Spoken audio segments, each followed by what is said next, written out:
Hello, class, and welcome to another edition of Anatomy Unplugged. This is the Histology and Integumentary System edition.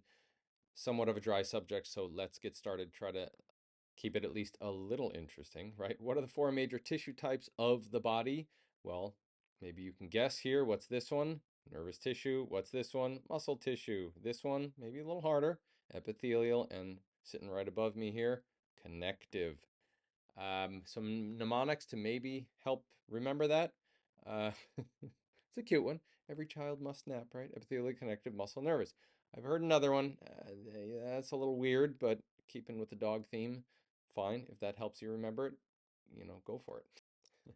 Okay, ouch, right? This has happened to all of us. Certainly happened to me. That is not my body. Um, what are the layers of the epidermis? Well, they're sitting right in front of you here. And well, come, let's get sunburned, right? This is a famous one. I've known this one for years. There's another one involving California and the beach and whatnot. So it's another similar one. You can look that one up. But this gets the job done. The lucidum layer is only in thick skin. More on that in a moment. Okay, collagen. This one's a mess. Collagen is all over the place. There's a lot of different categorization systems out there.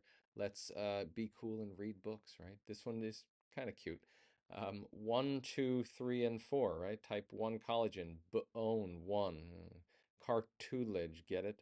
The reticular fibers in the basement floor, or number 4. That does work. This is just a little picture to get it going. Bone, skin, tendon, and ligament also in there in terms of type 1 collagen. Very tough and fibrous, very strong. Another mnemonic to help you on that one. This is just what's written out there and some other different examples. Blood vessels, another big one for type 3. You'll see why in a minute. And just think of the basement membrane, the basal lamina. That's another hint for the next one. There are other categorization systems out there. Type 5, penta, it's a little bit of a stretch, right? Pentagon, penta, 5, placenta. Okay, that's another one. I'm hiding some of that there, but you can look up type 5 collagen. And the list goes on. There are several more types out there that gets very confusing, but the standard type 1 to 4 is an easy way to remember that. Now, here's another one that's out there. Is this a mnemonic? I don't know. Hey man, you got a strong, slippery, bloody basement, dude. I guess so. That kind of sounds like they got a fight club or something going on in their basement. But the words do fit, all right? Strong, slippery, bloody basement. Strong, right? The tendons, ligaments, and bones meant to be strong, not to tear. Type 1 collagen, very strong. Type 2, meant to be very smooth and, well, slippery since it's cartilage. They're not meant to grind against each other. They're meant to move nice and smoothly. Type 3, bloody and blood vessels, of course, and then the basement membrane, type 4.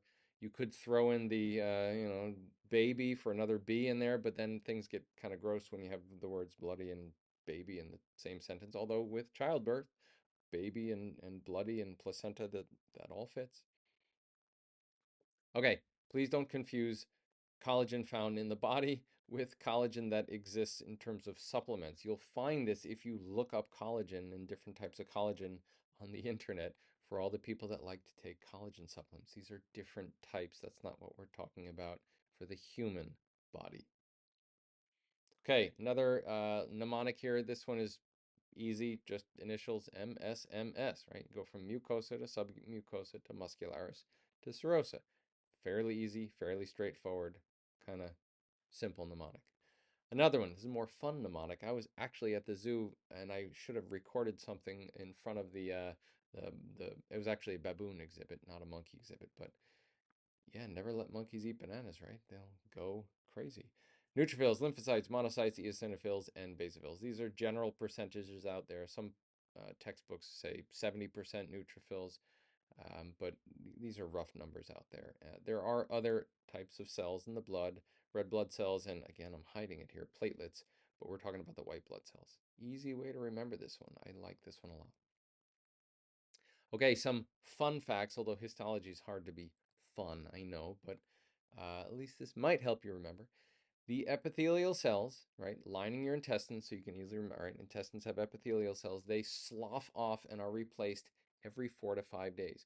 Why does that happen? Well, when you're eating food and other nasty stuff, toxins and chemicals and pesticides and bacteria and other things, these cells get damaged and they have to just, well, get shedded and sloughed off to maintain a tight, impermeable barrier here. These tight junctions, you don't want those to be loose and things to get in, and then you can get all kinds of bowel disease. So it's a natural defense mechanism, kind of like the skin. Your skin sheds too. We're going to talk about that in the next section. But it does make you start to think, God, what the heck are we eating that our bodies have evolved to just get rid of its own cells because it must be so nasty? And I guess, if we're out in nature and we're just grabbing stuff off of trees and off the ground and eating whatever's existing out in nature, there's going to be a lot of toxins and nasty stuff out there. Kind of gross, right? All right, some other maybe fun facts. I hope it's fun. I think it's fun. Humans have astrocytes, and it's a very specific type of glial cell, excuse me, that really only exists in a few animals. All mammals have certain kinds of astrocytes right there. They kind of interact and hang out with the neurons there. There are protoplasmic and fibrous ones. Humans only, not other mammals or other primates, have the polarized kind that maybe is partly why our human brains are so evolved. So, neat little fun fact. Muscle cell length. Did you know that a muscle cell, the muscle fiber, can stretch pretty darn long, like the quads or the biceps listed here? That is one single cell that is going all the way across the length of that muscle.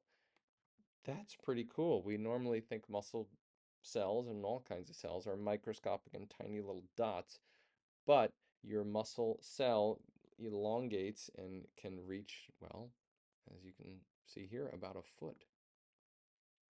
Some other fun facts to round out histology here. I hope it's fun. Your blood itself, liquid, but it is connective tissue. It is a form of tissue. That's pretty neat when you think about it. It does originate in the bone marrow and it connects to all different parts of the body, so it does have connections. It is a form of connective tissue. Cartilage, well, unlike other tissue, does not really have a good blood supply. The meniscus is a famous one in your knee, this semi-lunar shaped structure here. Only that outer 1/3 has a decent blood supply. The inner 2/3 just has nothing. Here's some blood going into the cartilage, but most of the cartilage is avascular and often aneural, does not really have nerve endings, so you're not really feeling pain if you get a little tear in part of the meniscus that doesn't even have nerve fibers or blood vessels. What you are feeling pain is with those bones when they're banging into each other. The bones have plenty of blood vessels, plenty of nerve endings. So that's a neat little unique fact of the body. Related to a lack of blood supply, well, guess what? You don't heal so well after an injury. Compared to a muscle strain, you heal very quickly. Joint injuries take a lot longer, if at. And here's the all-on-one slide summary of the different types of tissues in the body: nervous, muscle, epithelial, and connective. Every child must nap, right? And this is just FYI, we didn't cover it in this video, but in our class we cover this. It just shows that connective tissue has many different subtypes, and yeah, including blood. All right, histology is hard, very dry, not very fun, but hopefully that was sort of fun. Here's the integumentary system, also known as the skin. Yes, the skin is an organ. It's the largest organ of the body. Pretty amazing, 1 square inch of your skin, 19 million cells. That is pretty cool. When you take all your skin together, which is kind of gross if you think about it, take all your skin and just plop it down, crumple it into this big pile on a weight scale, it'll weigh, well, several pounds. That's pretty nasty. If you include your hair, nails, and other glands of your skin, yeah, it can be up to 20 pounds. How disgusting is that? But pretty cool. Your skin is very important. Your body surface area. How about another gross visual here? Stretch out your skin all far and wide, up, down, left, right. You can cover about 20 square feet. That is literally a mattress, a kitchen countertop, or even a small bathroom stall. So your skin is quite expansive. You got a lot of it. Good to take care of it. Okay, let's talk about sloughing. Version 2 here. Your skin also sheds or sloughs. Your entire skin all over your body, about every month, completely regenerates itself. It just falls off of your body, right? billion cells each day are just shedding off your body. It's just falling off. If you ever gotten sunburn and things are peeling, that's a more exaggerated version of that because you did some extra damage. But just regular life, a billion skin cells are just falling off of you each day. There's a little example of a nice sunburn that does not feel so good. When you think about it, you're kind of looking around on, on yourself, you're like, oh my God, I'm just shedding everywhere. Like your dog sheds, well, you're shedding too. All right, what are the functions of the skin? This is an easy little mnemonic. Please stop being so darn extra soft. It protects, it provides sensation, body temperature regulation through sweating, excretion, also kind of sweating, but your body does get rid of some minerals and whatnot through its sweat, and synthesis of vitamin D. This was a cute one. I kind of like this one. All right, let's go over some fun facts of the skin. Remember from before, come let's get sunburned? The thick skin, the lucidum layer, that only exists in the palms of your hands and the soles of your feet. I can't get my feet up in the picture to show to demonstrate that. Thin skin, 4 layers, not 5, all other parts of your body. What is going on up here? We're going to talk about that in a minute. Sunburn damages the epidermis, this top layer here, and when that falls off, your epidermis layer is falling off. But tattoos don't fall off when you get sunburned because tattoos go into the dermis. Since, as we said, epidermal layer just keeps on getting regenerated. So if you are getting a tattoo or have gotten a tattoo or know someone, right after the tattoo, it looks a lot brighter and more colorful because some of that ink is sitting in the dermis and then it'll eventually slough off. And after about a month, then you actually are left with what the actual tattoo looks like. This is also why tattoos hurt. There's a lot of blood vessels and nerve endings in here, and you got to get beyond the epidermis, which has a lot of dead cells, the keratin on the top layer, when you are getting a tattoo. I don't have a tattoo myself, but apparently it hurts. Of course, you don't want to go too deep and get into here, the subcutaneous tissue there, because then, well, number one, it's going to hurt a lot more. But number two, guess what? It's in the subcutaneous tissue, and what's right under there? Muscle. You're going to have a muscle tattoo. That's not really going to be apparent when you get the tattoo. You pay all this money, and you're like, where's my tattoo? Well, it went too deep. It's not even there anymore. So there's another reason to know your anatomy in case you're going to get a tattoo. All right, let's move on to something greasy here, quite literally. Your sebaceous glands. These exist only in thin skin, not the thick skin in the hands or feet. Therefore, you can think of it as you get sweaty palms, but you don't get greasy palms, right? Don't grease the palm. Your body can't grease its own palm. These are prominent where? It's where we go get oily, right? Oily face and neck.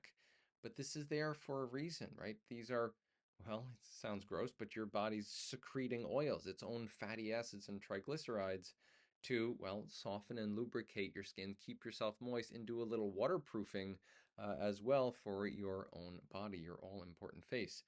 Um, people take a lot of omega-3s out there and you're in fish oil. You got your own personal omega-3 right there on your skin. It does serve a purpose and helps your body. If you have too much, though, some of you already know where we're going with this. Your hair follicles and the sebaceous glands, if you get too much sebum production, plus some bacteria get in there, propionibacteria specifically, plus a little inflammation.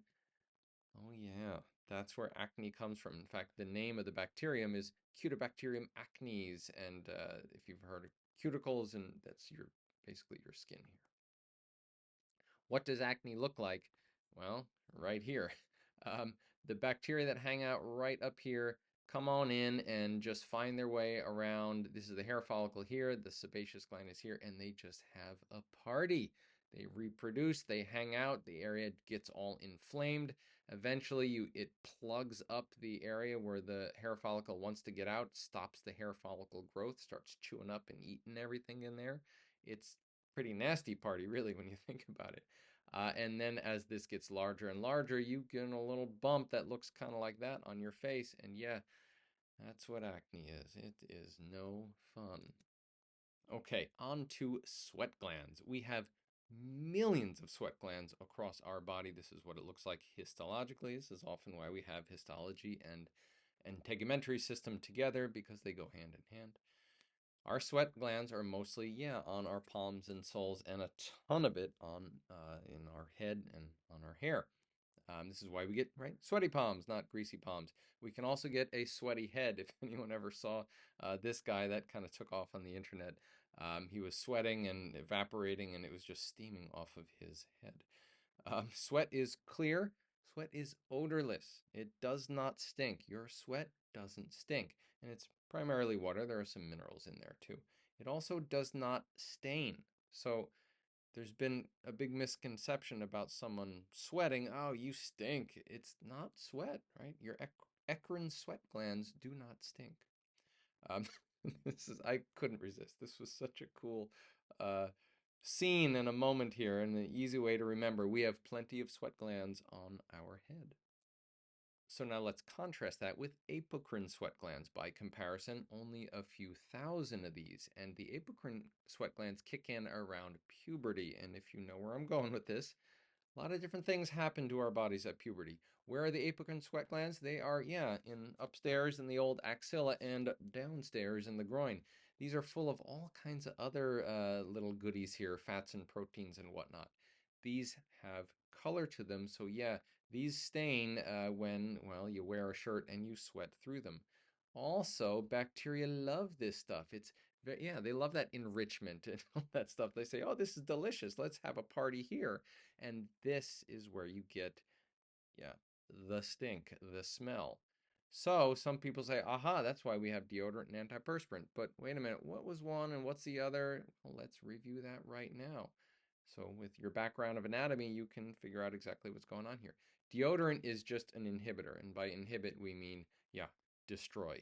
That's all it does. It doesn't stop you from sweating. It just gets rid of bacteria. And some people say, oh, that sounds like a pretty good idea.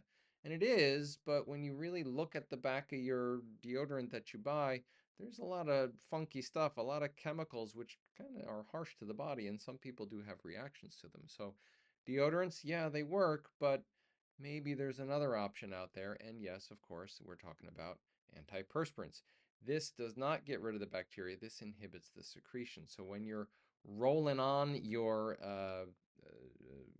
roll on or stick or gel or whatever you're using for your antiperspirant. Here's a little drawing. There's your sweat gland there. You roll it on here, and this kind of globs up here and congeals. Traditionally, there are aluminum salts out there, but now people are trying to get away from that and finding some aluminum-free versions of antiperspirants. But they dissolve in your sweat that's there, uh, plugs this up. It forms this little, well, plug right there, so your sweat glands can't get out there, so the bacteria that's on the skin can't really have the party in there and make the smell. Eventually, though, it breaks down, and then the next day, or maybe the day later, if you have a particularly strong antiperspirant, you need to reapply that plug. And of course, some have both antiperspirant and deodorant if you look at the different products you are buying. So now you know. Fun fact here, um, all those over-the-counter OTC skin products on the market, half of them out there are trying to get rid of all those gel and oil, right? Get rid of your oils on your skin, open up your pores. But these are natural secretions. They are supposed to be there. They are there to give us hydration, right? They're there to give us waterproofing. But I get it, you know, at certain times in our lives we get pimples and we can have some odor, and that's no fun. But when you get rid of all those natural secretions, well, guess what? You got to now put them back. So once you buy one, you're committed to buy the other, all the moisturizers and lubricants. Otherwise, you're going to have such dry skin and it's going to feel horrible. It's the same thing with shampoo, by the way.